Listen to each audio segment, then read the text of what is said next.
Hello, everybody. Welcome to another episode of Comix Rant. I'm your host, Arvin Bautista, and it is nice and sunny today outside my house. The rains have stopped. My fence is still busted, but at least it's nicer outside. So that means I get to talk about comics, right? Nice outside, bad outside. I still talk about comics. So this episode, I kind of wanted to talk about the influences that I'm kind of pulling off from that I can spot.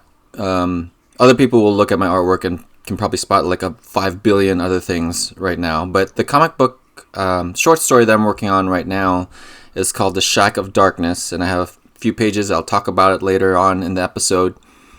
But it's like this horror short story that I drew in college that I'm revamping now.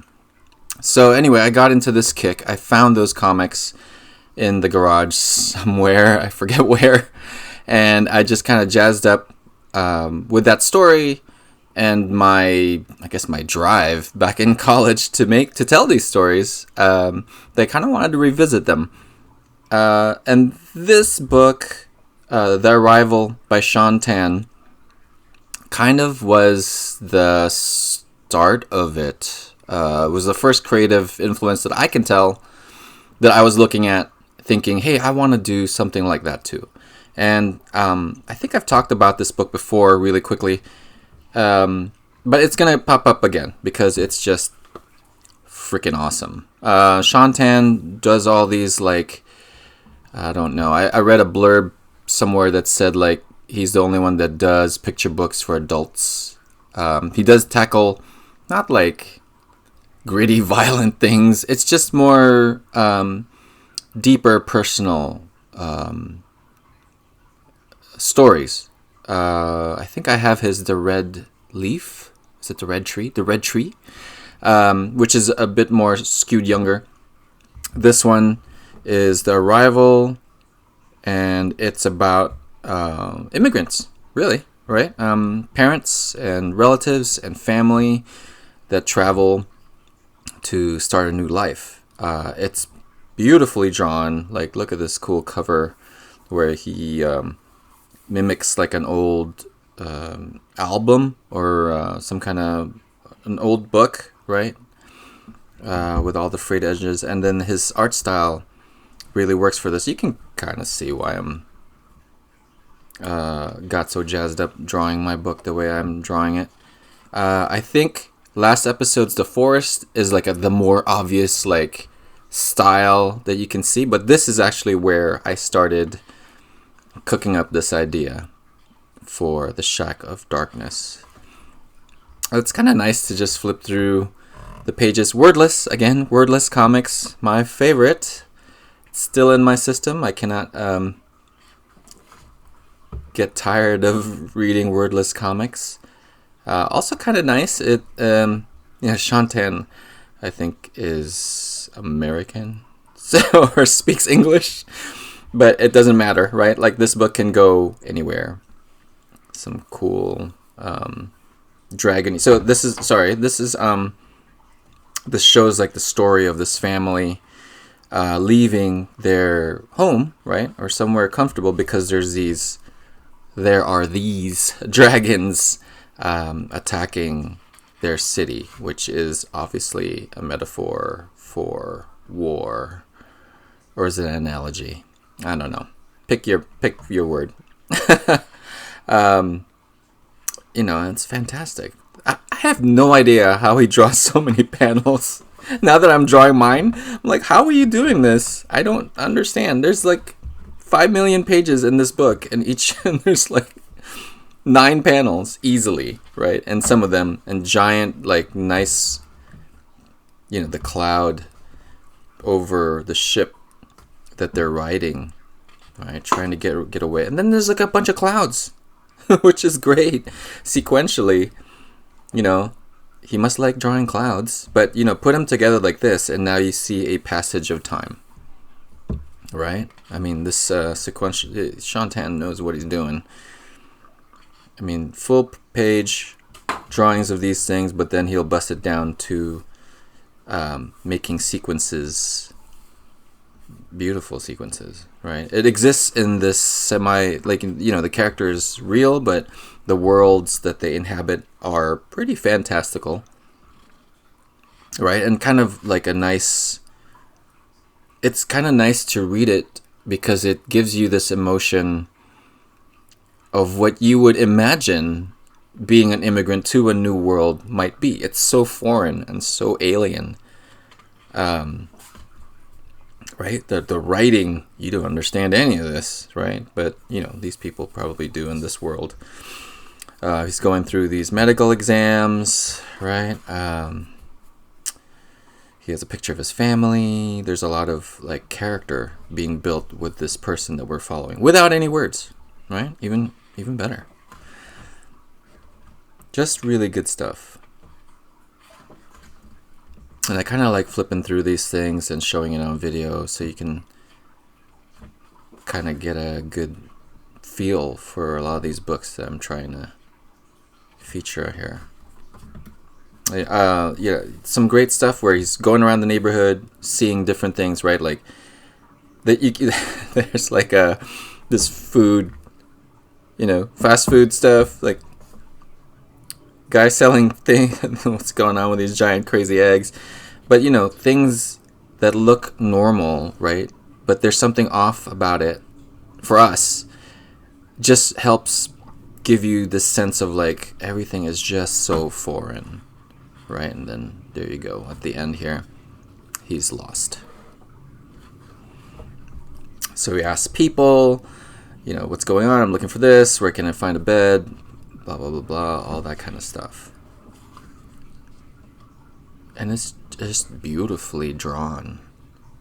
I hope you can see this on the video, and I love that about this book. I just love this book, which is why I'm talking about it again in another video. But also inspiring for me, right? Like, this guy's busting out so many panels, telling a story really nicely. And his touch is just great. It looks so, I wouldn't say effortless, right? Because there's a lot of work that goes into this, but it just looks so pleasant. I don't know the word I'm looking for here. Right, and there's this weird dragon thing that comes with him. This is cool. I like this. Like flying airships. TPs. Space TPs. It's definitely about the immigrant experience. Anyway, definitely this is a big influence to what I'm doing now. I would love to be able to print my book as for one, my hardbound. That would be great. In this nice oversize format. It's just, it's a nice book to keep revisiting. The immigrant, the main character, meets other immigrants, and they tell their story, right? And this is just fantastic stuff, right? Like, this is war. Giants with flamethrowers, right? Shantan's imagery is just absolutely fantastic. Please pick this up. If you see it, it's just really good. His rendering technique is just like, the least you can say is it's consistent. It's amazing. It's crazy looking, but he maintains this quality throughout the whole freaking book. How is he doing this? I have no idea. Anyway, so this is one of my influences, a heavy influence that got me jazzed up and just kind of got me really wanting to draw my own thing, right? I want to be like Shantan. Trust me, guys, I know my limits, but it is nice to look up to somebody, right? To look up to somebody who's done something great and want to strive to do something great too. I always like being that feeling of encouragement when I see other artists excel at what they do. It might not be the style that I'm drawing in, but it's just a cool feeling. Oops, sorry, I just nudged the camera there. And here's another weird one. So, not weird, just the format I'm presenting it to you is a little strange. This was a comic that I had as a kid a long time ago in the Philippines, back in the 80s.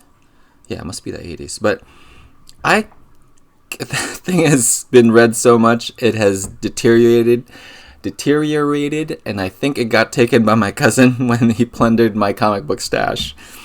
No hard feelings. It's just I don't have it anymore. So I have to kind of rely on this. I will buy the compilation for sure. But this is all I can get my hands on right now. So it's this specific issue. This was the only issue of Swamp Thing that I had.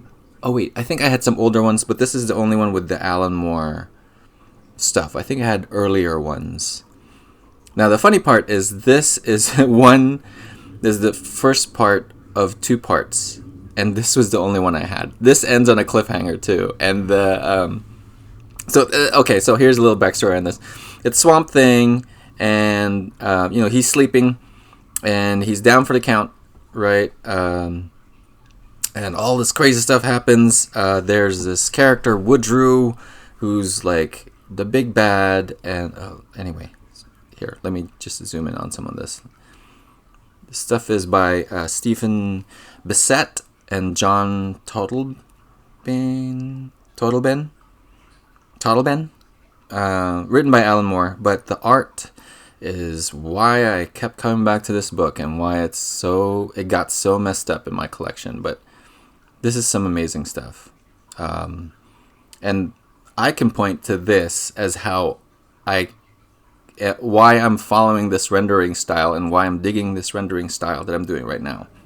We'll find. So it's this right here. So it's this very directional hatching. You can see it a little bit here. You'll see more as I flip through these pages. It's a horror comic, and I was scared. I was scared it is scary, and that's not what I'm laughing about. It's just I was scared. And I remember it a lot because of the distinct artwork. So here you can see some of this directional hatching that's going on. And I mean directional just in one direction. There are other artists that have done it. This is my earliest recollection of seeing it. I know John Byrne has done it, but he's doing it more like for tone, like a screen tone. He applies it like a screen tone. This is inked on, right? Like this is the guy actually hatching this. John Byrne's thing was like this zipatone pattern. So it's very even, but this has a lot of weight. And this is, don't get me wrong, I love seeing it in John Byrne's stuff. It was cool. But I love the feeling that this gives me. So you can kind of tell, like this is where, in the next half you'll see, this is how I kind of hatch my characters. It's definitely a very conscious thing to do. Because when I'm drawing, I kind of want to describe the form with the hatch marks. But this is like a discipline, right? You just gotta lay it down, and you kind of have to think just slightly different to get it going. But I just love how freaky it looks. I don't know why. It just looks freaky for me. The art here is just fantastic. Stephen Bissett and John Totleben. And I think and later I might have an example of it in the book that I'm going to pull out. But Alfredo Alcala, this really fantastic Filipino artist, inks it. And it looks different, right? It's got a different... here, let me see if I can find more. And I always remember this panel. I don't know why. But her screaming.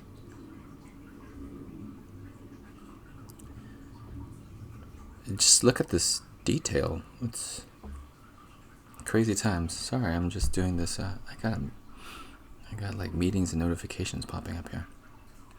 But the texture is fantastic. Eyes. I draw eyes in mine too. Creepy houses. Creepy houses.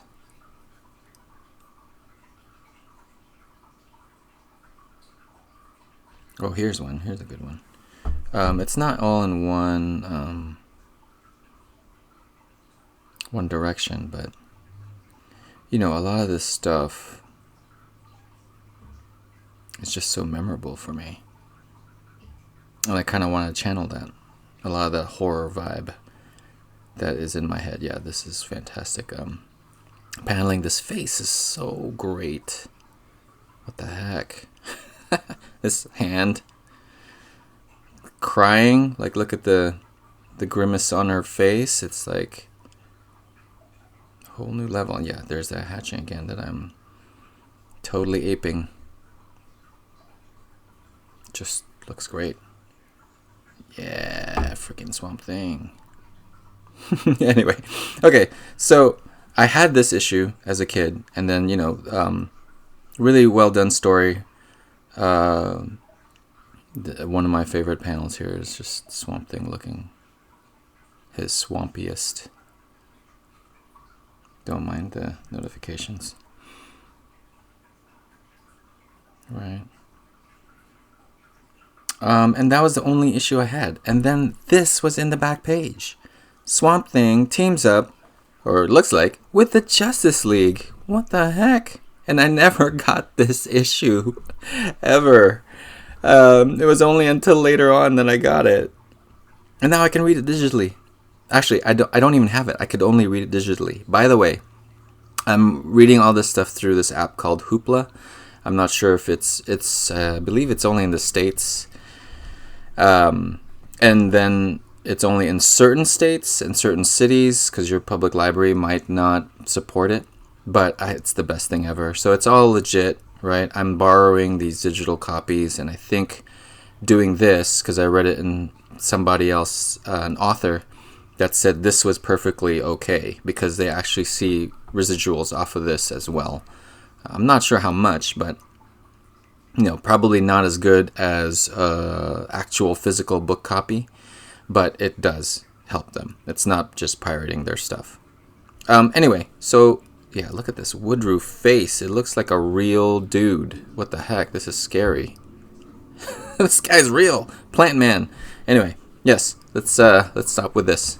Let me show you the actual physical copy that I do have. It's volume 2 of that run. It's Swamp Thing stuff.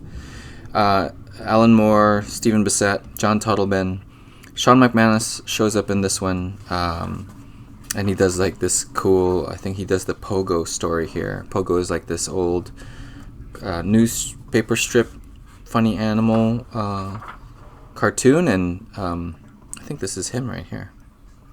Is he inking himself? Possible. It is him. Okay, cool. And this is Swamp Thing and Abby Arcane. And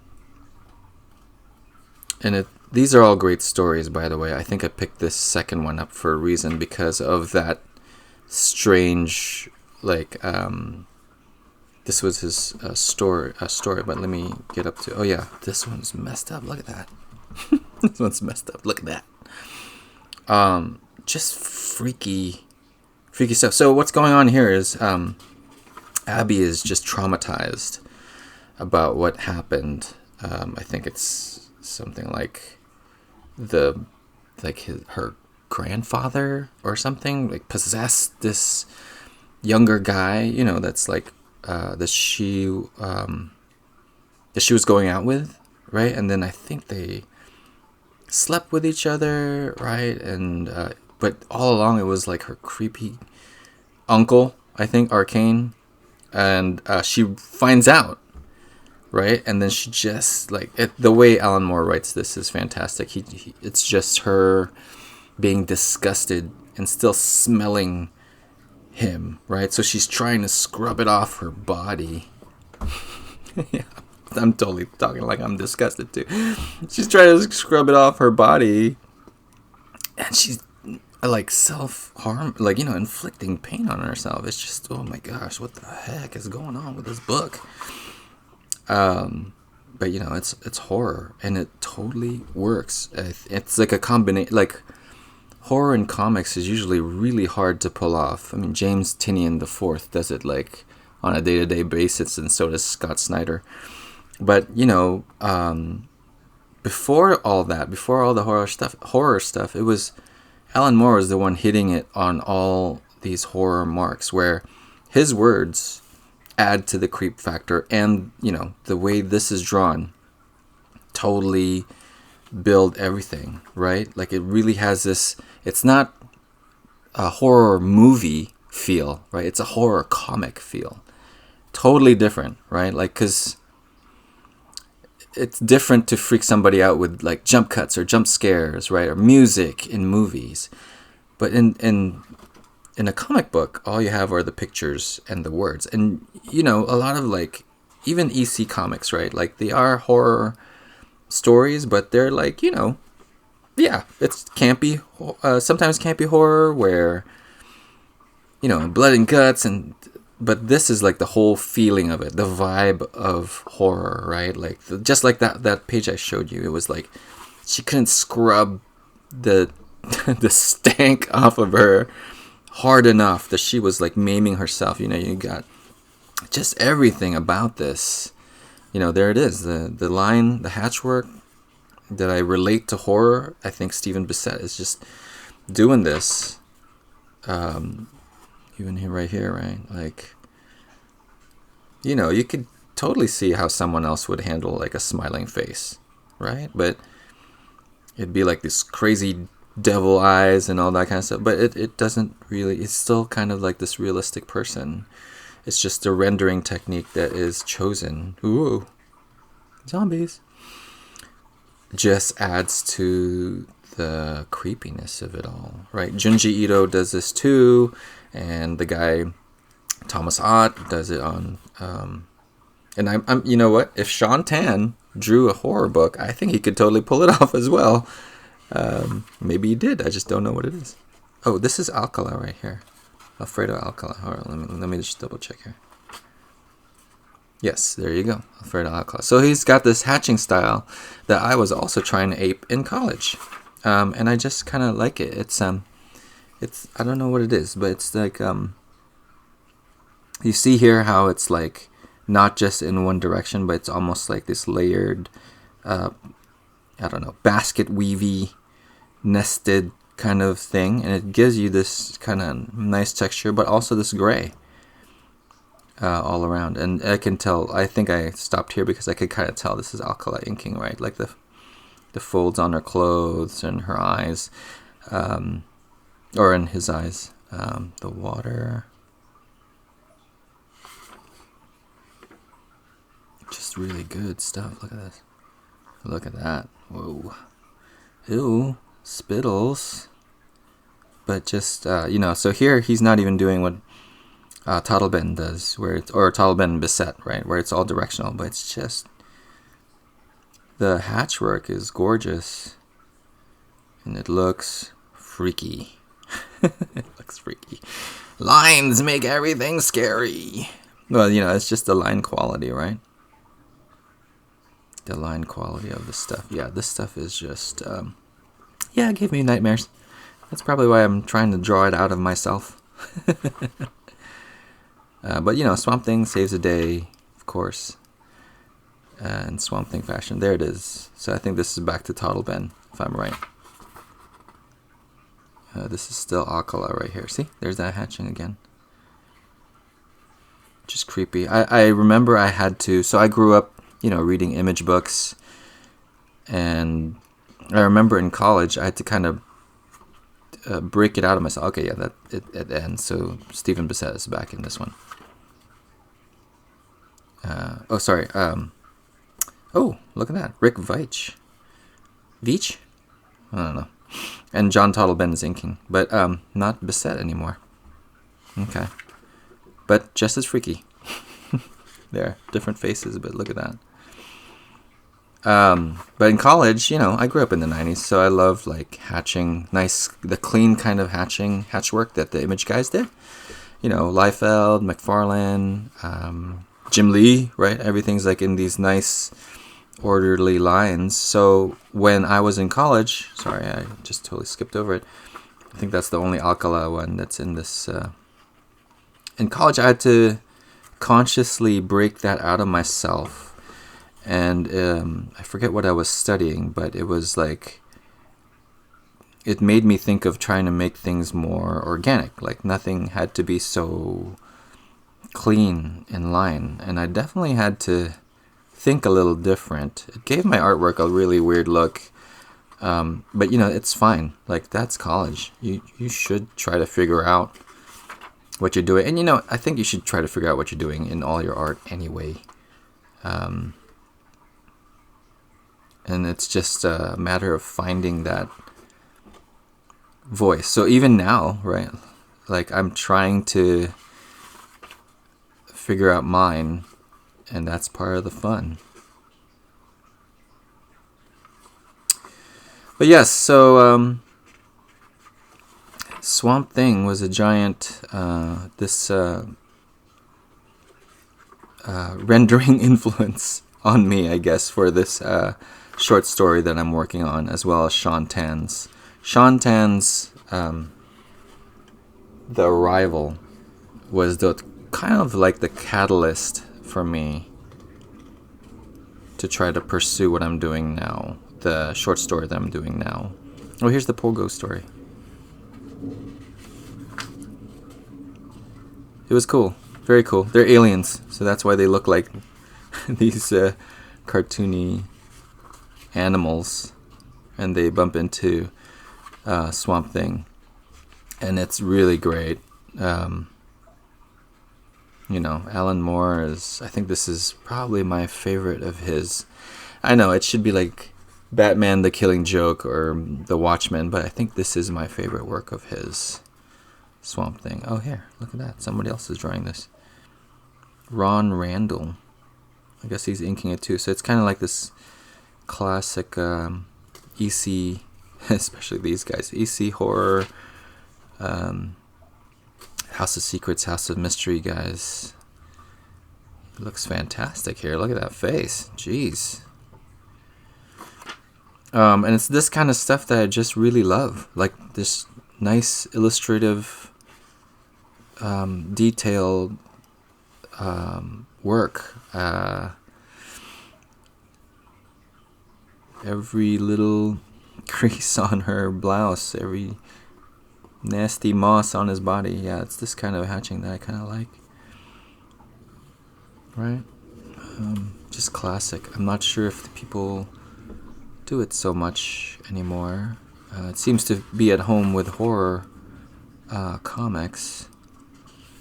But I have seen horror comics that are like with a simpler stylized look, and they totally work. It's just the way you tell the story. Ooh, Abby is kissing Swamp Thing. Whoa, swamp love. Anyway, this is a really good run. Alan Moore. Yeah, and this is like crazy, trippy action. Incredible run from Alan Moore, Rick Veitch, Stephen Bissett, John Totleben, Alfredo Alcala, Sean McManus. But this is the second book. And this is the main physical copy that I have that I can refer to when I'm drawing. But anyway, we will leave it at that. These two books, as well as Thomas Ott's The Forest, have been good driving... Oh, here it is. Driving influences, direct influences that I can see on how I'm drawing currently. There's probably more. I will obviously tell you about it if I see it. But I hope you guys check some of these books out. And I'm going to go over and talk about my process for the next installment of The House of Darkness. Oh, wait, no. The Shack of Darkness. What am I talking about? See you guys then.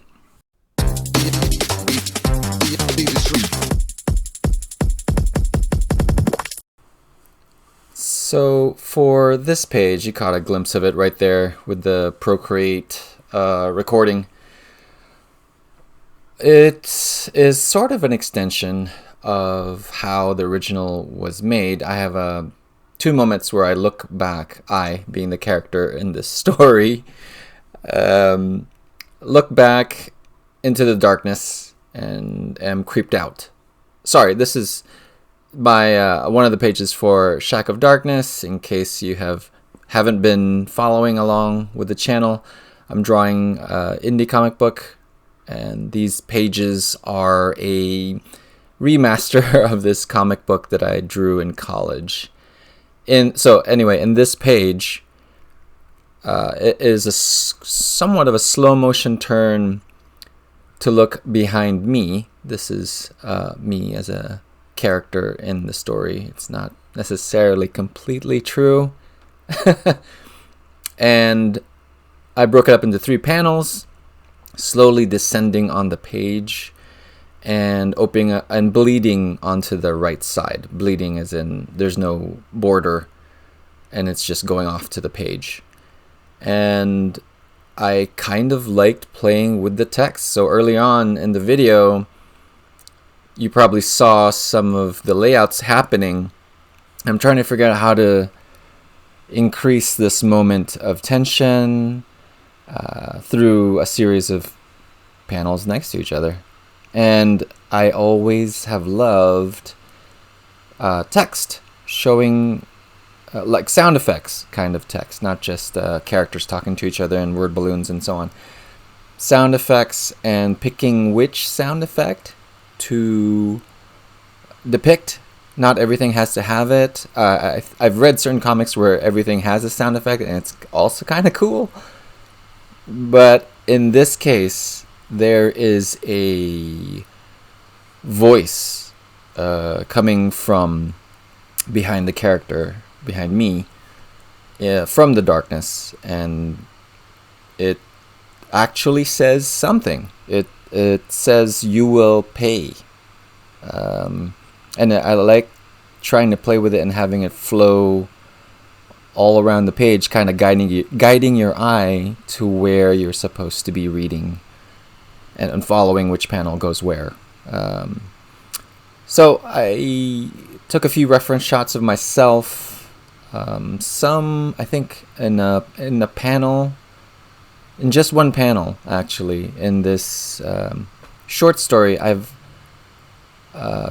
taken a picture of myself and used that as a layer in Procreate, and traced over the general silhouette of my body, basically, as it walks through this space. But during college, I didn't really have a cell phone, or didn't really have a smartphone. Those things weren't around yet. And I would reference myself from a mirror. Developing photos took too long. I needed to get my homework done, and I wasn't about to wait 3 days, or I would certainly not pay for Express.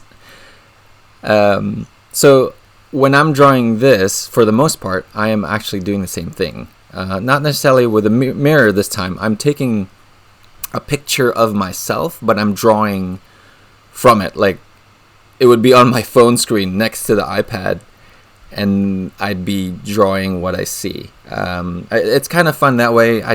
This character doesn't exactly look like me. Certainly not since I've put on some weight since college, and I was a whole lot thinner back then. So I kind of had to bring myself back into model. It's kind of funny. So like nicer, sharper features, looking much better in these drawings than I do in real life. But it was fun. So like a lot of these sketches that are going on here are just me looking at myself with a photo that I took, and or a selfie that I took, and sketching it fast so I get the layout quick, size of the shot, and so you can see like in the first panel, the camera is a little farther, or the shot is a little farther from my face, and then it gets closer until it's like this extreme close-up into the eyeball. And I will kind of light myself a little bit just so I can kind of understand how light myself a little bit in the photo that I took, the selfie I took, so I could tell kind of where it would land on my face. And then as I'm looking at that, so a lot of these times that I'm blocking in these shadows, I'm still looking at that reference photo and just drawing details. And naturally, I just drop certain things that I, don't really need from the photo, and you get a feel for it the more you draw. And I drew my face 5 billion times in the course of college. Nobody really, I didn't really have any live models or anything like that, so I learned a lot about my face as assignments went on. There were a lot of self-portraits going on, and I think even when I started stylizing some of my faces from memory, right, like I'm drawing comic book characters from memory, a friend of mine in college observed that all my characters looked like me. So, that made me self-conscious. I'd be like, oh man, I gotta change up the look of this character's face. I gotta work harder. And yeah, that was for a little bit. But growing up reading comics, some of my favorite artists had, I guess, idiosyncrasies, right? Like there were these things that they did that made hey, this was this artist drawing it. Like for me, it was John Byrne, George Perez, right? Todd McFarlane, right? Rob Liefeld. Like you could tell, okay, that's a Rob Liefeld dude, right? There's no mistaking it. That's his face. That is a John Byrne face. He does like these certain shaped mouths, and where teeth shows up when his characters are talking, or the way his hands are like blocked in. And I like that. It was for speed, right? It was done for speed. Like, so everybody, all these characters, sometimes the complaint would be, they all look like this John Byrne face. But I like those faces. I kind of like that it was this shorthand to get a character down. I also like comics where characters look super specific, by the way, where they're all different in design. Longer faces, shorter faces, rounder faces, blah blah blah, all that. But I do gravitate towards that kind of cartooning. So like Garfield, right? The Garfield characters all look like this certain type of person, and I've always liked that. Anyway, before that rant went on, so I guess the point is, yes, I'm okay with these characters all kind of looking like me. Because that was the only face I had access to. In this case, it works out for me. It's kind of like this biographical comic story. Okay, anyway, let's go back to process. I am just hatching all this stuff, and I think I've turned on the perspective tool in Procreate for this one, and then I will lay down kind of the general angle using that tool, so I can tell like, okay, these lines slope like this at this certain point, and then I'll go back in and I'll start adding more of mine without that tool, because it's just faster. It's all, every time you have to use a tool, you can't. So let's see, if I'm shading something in, trying to describe it to you guys. If you have a pencil and you're coloring in something, your pencil is not leaving the page, right? It's always on the page, and you're shading it in, coloring it in with whatever, crayons, whatever, pencil. But the perspective tool, in order for me to draw another line that's, say, parallel to the first one I drew, I can't just shade. I have to lift the pen up, put it back down, draw again. Lift the pen up, put it back down, draw again. So it's not always in contact with the screen, which is a little slower. I mean, I get used to it, and it's fine. But I definitely go faster when I'm just laying down these lines in almost like this scribbly shading kind of way. Okay, so you can kind of see, like, with the way I'm inking this, I am fixing certain things, or I am redrawing certain things. There might be a point here, well, you'll see, I even changed the proportion of my face. I don't know why, but I mean, to correct it, even like when it's far down along the line, which is nice with digital art nowadays. Used to be, once you lay it down in ink, that's it. It's done. If you want to draw it again, white it out. But in this case, I was changing the proportion of the distance of my nose to my lip. So it's easy with digital. You just kind of cut the whole ink layer off, and then move it a little bit down, and then fudge everything else in between, right? Like, I guess you could cut a piece of paper and then do the same thing, but just is easier. So I think in digital, so I think in my mind, I'm not so afraid to do that. Definitely when I was inking, in physical media, I'd be so apprehensive about any mistake, and it just kind of stopped the creative flow. Like, it's like if you're drawing in ballpoint pen and you don't know what you're doing, you're kind of concerned if you make a mistake because you can't erase it. Like, it's that kind of thing. And a lot of times in art school, back in college, I was taught like not to be afraid of that, or even more so, right? It was pushed even farther. It was more like, don't be so precious with your artwork. Throw it away. Like, if it's not good, and start over. Like, and that's better. Which is, if you don't have that mindset, you'd be totally shocked. In any case, so I think now that we're closer to the second panel, we get a better view of just how much the line work is going on here. So on this, you saw how I just kind of blocked in that dark area. And I think this one I worked on a different layer. It'd be for the background shadows. And you can see like there's like a little hair on the, on the bottom of my face, by the chin, which is basically where the hair ends and it kind of frays. And I didn't want to lose that silhouette, so I had the background, the darks of the background, kind of stay away from it. But the point of that background is still to make this face pop out.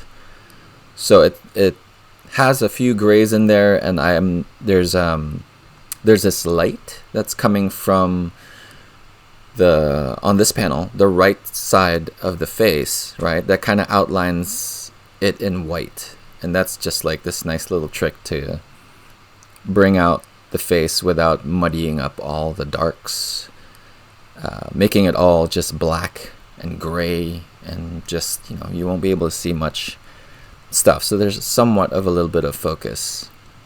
And now over here, once I've finished all these faces on the page, I start rendering out the letters. And I remember this one was interesting because you saw that I'm working in panels, and the letters look good a certain way in that panel. So the letters are all white when it's inside the panel.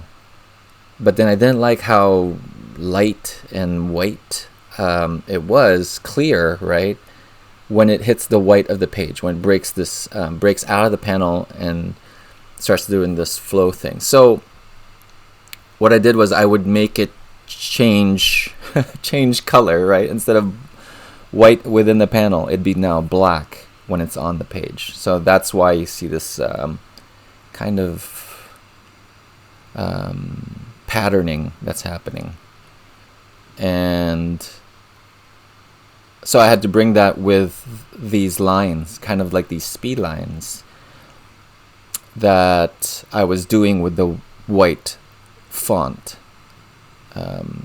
So that took a little bit longer, and I remember I just would avoid these letters once I had it laid out, and I'm still messing around with it right there. So I still moved it so I could give it more of a curve and not so linear when it came out of the ear, or when it's, next to that ear, and kind of have it so it would kind of flow better. Like the lettering would flow better, and it would kind of take your eye around the page and give you this sound effect. Oh, I remember too, I had to lay out the "you will pay" smart enough so you don't get confused when it starts doubling back over itself. And here are some of the finished panels. You can kind of see the detail a little bit better. And I figured this page would be a good one to pair up with me nerding out about the Swamp Thing comics, because I'm totally doing that style. And here's a close-up of the final page. And the page is all done. Thank you guys for joining me for this episode of Comix Rant. I will definitely keep working on more pages, and I will definitely keep ranting. So until the next episode, see you guys then.